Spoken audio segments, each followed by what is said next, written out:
안녕하세요. 발 건강은 일상 속에서 쉽게 간과되기 쉬운 영역입니다. 하지만 우리의 몸에서 가장 먼 곳에 위치한 만큼 몸 전체의 건강 상태를 조용히 반영하기도 합니다. 발의 변화를 세심하게 살피는 일은 건강관리의 중요한 첫걸음이 될 수 있습니다. 오늘은 일상 속에서 무심코 지나치기 쉬운 발 건강에 대한 9가지 이상 신호에 대해 알아보겠습니다. 건강을 위한 유익한 정보를 놓치지 않도록 채널을 구독하고 알림을 설정해주세요. 첫 번째로, 신장 기능이 좋지 않을 때 발에서 나타나는 증상을 유심히 살펴야 합니다. 신장은 체내의 노폐물과 과도한 수분을 걸러내는 역할을 하는데, 그 기능이 저하되면 발과 다리에 눈에 띄는 부종이 올 수 있습니다. 이때 발이 무겁고 자주 붓는다면 신장 건강을 점검해보는 것이 좋습니다. 두 번째는 정맥 기능 부전입니다.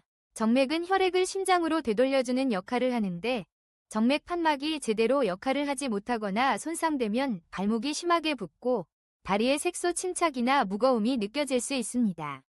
이러한 변화는 혈액순환 장애의 신호일 수 있으니 주의해야 합니다. 세 번째는 심장 기능 저하와 관련된 이상 증상입니다.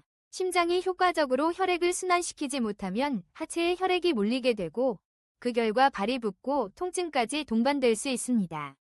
이럴 때는 즉시 전문의와 상담이 필요할 수 있습니다. 네 번째로 간 건강 이상에서 비롯된 신호를 들 수 있습니다. 간 기능이 저하될 때도 발과 종아리가 붓거나 다리에 거미 모양의 혈관이 나타나기도 합니다. 소장, 비장, 췌장과 간의 혈액 흐름에 문제가 생기면서 유발되는 현상으로 간 건강을 의심할 필요가 있습니다. 다섯 번째는 혈전증의 신호입니다. 주로 한쪽 발만 심하게 붓고 뜨겁거나 색이 변하면서 통증이 동반될 때 혈전이 생겼을 가능성이 있습니다. 이 경우 빠른 진단과 치료가 매우 중요합니다. 여섯 번째는 갑상선 기능 저하증입니다. 발이나 다리에 근육 경련이 자주 일어나고 부종의 냉기가 돌며 시린 느낌이 나타난다면 갑상선 기능 저하증을 의심해 볼 수 있습니다. 이 질환은 전신 증상으로 이어질 수 있으니 주의를 기울여야 합니다. 일곱 번째는 죽상동맥경화증으로 인한 증상입니다. 다리 피부가 창백해지고 근육이 위축되며 통증이 있는 경우가 해당합니다. 가볍게 넘기지 말고 조기에 검진을 받아야 심각한 합병증을 예방할 수 있습니다. 여덟 번째로는 당뇨병과 관련된 이상 신호입니다. 쉽게 아물지 않는 상처나 멍, 감각이 둔해지는 현상 등이 나타난다면 당뇨로 인한 혈액순환 장애와 신경 손상을 의심해야 합니다. 당뇨병 환자는 작은 상처도 큰 문제로 이어질 수 있기 때문에 반드시 발을 꼼꼼하게 관리해야 합니다. 마지막으로 임신 중에 나타나는 변화도 주목할 필요가 있습니다. 임신은 병은 아니지만 초기부터 다리와 발의 붓기, 무거움, 잦은 쥐 같은 변화가 올 수 있습니다.